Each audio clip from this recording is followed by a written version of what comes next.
Creative practice, main folder. This began on the first day I was back at college, which is the 20th of September.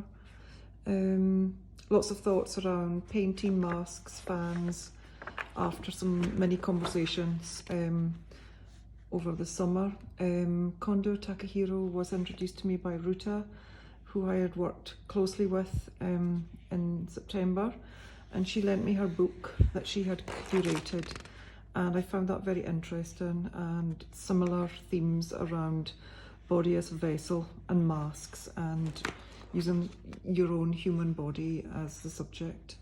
That was really good, and I love these. The spray that he's created to produce this ice water like process and effect on his vessels and ceramics. I love this large vessel, so that looks really good. Aslam Kifa I looked at yet again because of thinking about my flower theme, and brought back to how I'd known about these flowers, and I wondered how he'd made them and how he had created them. I wondered how I could recreate. Walk on the beaches, seaweed and the tall structures that they were creating. Large scale collaborative piece that I invited my peers within second year to take part in. I offered up several different types of mediums and tools, and they helped me to create this. It's 4 meters by 2 meters, and once it had dried, I saw this female form in the picture yet again. Similar themes as I'd been dealing with in 2019. Walk on the beach in South Ronaldsay. I loved this stratus here on the rocks, and reminded me of Francis Walker, an artist that I'd only recently encountered. Sketching one Sunday with Leslie Mackay at the Broch of Bushey produced a lot of information, and I produced this 4-piece on my desk based on that.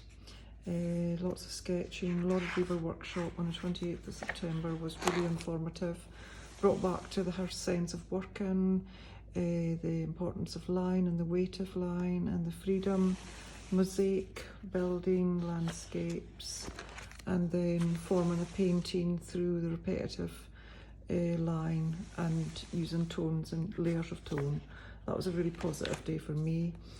Francis Walker, lovely line drawing. I'm very drawn to the quality of her line and the colour palette and the mono palette that she uses.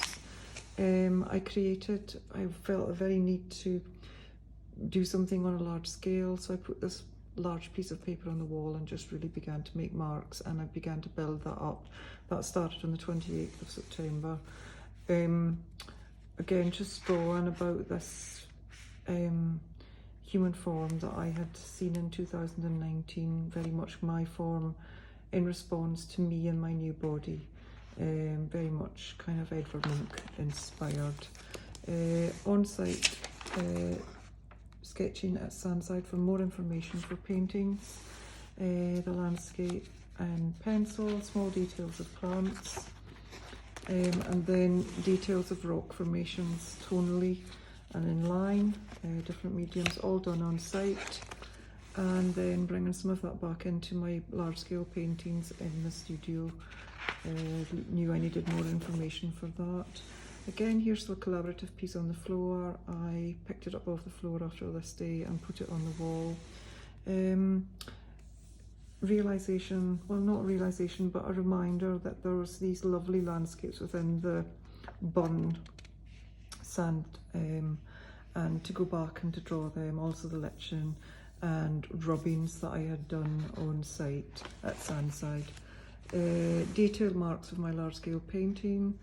And then more mosaic building in Laura Drever's class, stuck them in, and then this is the stencil that he uses, very much Laura Drever. Mono style on-site sketches, on location at Sandside, trying to depict the shape and the curve of the pow, but also the sky and the clouds. These were just pieces of sketching paper that I had prepped but never drawn on, and I stuck them in my book and drew into them at later dates as I felt I wanted to, and revisited them many times. Just doodling really, but just really putting down the marks that are in my head and responding as I felt I wanted to. Any particular day on site, drawing in ink on top of these quite vivid colours, painting some of them back and out, again in Laura Draver style. Quite vivid. These are not really replicating of anything, it's just really colours that were on the sheet prior, and then just really using those as I went forward. Then mono, black and white, adding in more white and black, drawing, painting, etc. And then these are really based on Hoy, but looking more closely at the shapes and putting in some line, very bit low, Hoy at dusk with these lines, additional lines. These are very much just sketches, just really just doodling. I'd stuck them in my book and not finished them, and I came back to them at many different later stages to complete. I cheekily had a sweetie at college one day and I stuck the wrappers in as I ate them, but I did make a little composition of them then. 5th and 6th of October I moved space in the college. That was a rather upsetting time for me. Felt a little bit displaced and sad, and cried actually at college. Wholeheartedly, it fell out of me. It's very sad that day. Completed Sandside 1 around the same time. It's been a long process. It's taken a bit of a battering, but I got it to a place where I was happy to leave it. 6th of October I wrote my statement of intent. Basically my statement of intent is to explore line, colour and form through the process of drawing, substrate preparation and paint application, using my human form and the landscape that I am embedded in as a source of inspiration and reference. Yeah, doing some substrate research and preparing canvas. So I did one with canvas and one with linen. I had to research how to handle the linen because I'd never done that before. Completely different feeling when you're even just attaching it to the stretcher. And then I primed them with PVA, and they're set aside to paint in the new year. Sandside 2 has been an ongoing process. It's still ongoing. Sunday the 15th of October I did day 1 of expressive sketching with Leslie Mackay and Kirstine Cameron. That was fantastic. Wilhelmina Barnes-Graham, very inspired by her use of line and the tonal drawings that she does, and her colours, very knowledgeable in her use of colour. Began prepping some bases for me to draw a line on and tone in Wilhelmina Barnes-Graham style. More sketching, more prep for different substrates, gesso and PVA. Drawing the hillside. I was out in Harry at this time and loving my view and the land. This is a little bit of information from my expressive sketching. Out on site and also in the studio at Leslie's. Gesso layer 2. This is gesso layer 3. This is no gesso on cartridge, and this is 1 layer. So I was working on different layers to see which I liked and preferred to use. These were completed out in Harry again, where I could see Hoy and more hills and landscape in front of me, and these were working into some of the leftovers from the expressive sketching day. Very happy with some of those. They're lovely line, tones, etc. added. This is the cartridge primed with PVA, no layers, 1 layer. And then more Wilhelmina Barnes-Graham and Francis Walker inspired pieces. More sketching from on site out in Harry, looking out onto Hoy. Very inspiring, love that. Nice little house sit for me, and very much responding to what I could see out the window. Then I did these kind of very abstract things, very just off the cuff. And then I did these very intentionally, thinking about human form within the landscape. And this again is Hoy, done on a 4-piece, but the masking tape's taken off, and I mixed them up then. They're interesting outcomes. A little bit more abstract. Rebecca Marr, on the 30th of October, we met in the archive and looked at Gunny Morberg's work. Very, very inspiring. And to see her stone book again resolved that thought of human form within the land and parts of the land. Her stone images very much speak to me as human and female forms. Around the same time, I was working on the 2 large pieces, paintings on the wall, and this is painting 1, this is painting 2. This was what I did to painting 2. I obliterated it after some feedback on Facebook. I was kind of sad about it, but then I did come back to it.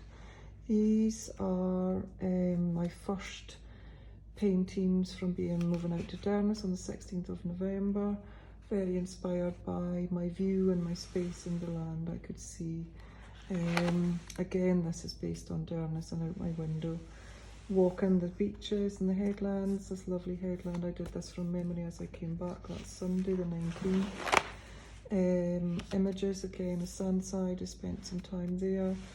And then I took over the kitchen as a kind of studio space. I covered every surface with newspaper and just used the very big open kitchen living area as a productive creative space. It was fantastic. These are images from sketches I did earlier on the 26th of September. Again, very satisfying, very based on Rendell and a house that I'd done out there, but the flowing hills, rolling hills and the sea and the land. These are my Brock Bushy ones, the actual pieces from being out on site. But I did these in the studio. They are a 4-piece. I have them out on the wall, but I wanted to not lose them, so these are here. I put this, the final pieces are covered in like chalk and pastel, so they're very smudgeable, so I put these on. This is a later development, some pre-prepared cartridge paper, but then I decided to rip it up and make little landscapes and added in these additional sort of fuller colours. This is on the 29th of November. Done several of these, they're very satisfying and very nice outcomes. Again, here's another one. And then after a one-to-one with my tutor, I had a little look at a few other artists. Anna Galathseal. I loved this artist that Louise introduced me to, Dryden Goodwin. Loved his large scale piece, the large wall format. This was very satisfying to see this and to see that he's still, as a contemporary artist, basically painting. Sam Ainsley, not so drawn to that, but I liked her themes of the work. Anna Pope, I seem to be quite drawn to this for some reason, and I think it's the combination of sculpture and painting in a large curated space. I think that's what I'm drawn to. Not particularly drawn to the Eddie Peak at all. I couldn't engage with it at all. More landscape pieces. This has got 3 additional pieces of colour. This has got a lovely red piece, and this is much more cut up, and there's 2 pieces and such like. So that will work pretty well. Coming to the final end, Scottish Landscape Awards. Some artists that I liked. It's lovely to see Jane Stout there. I love the way that she handles the curve of the POW.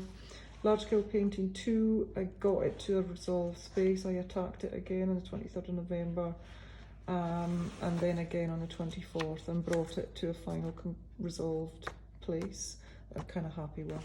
These were the colours that I used on the final paintings.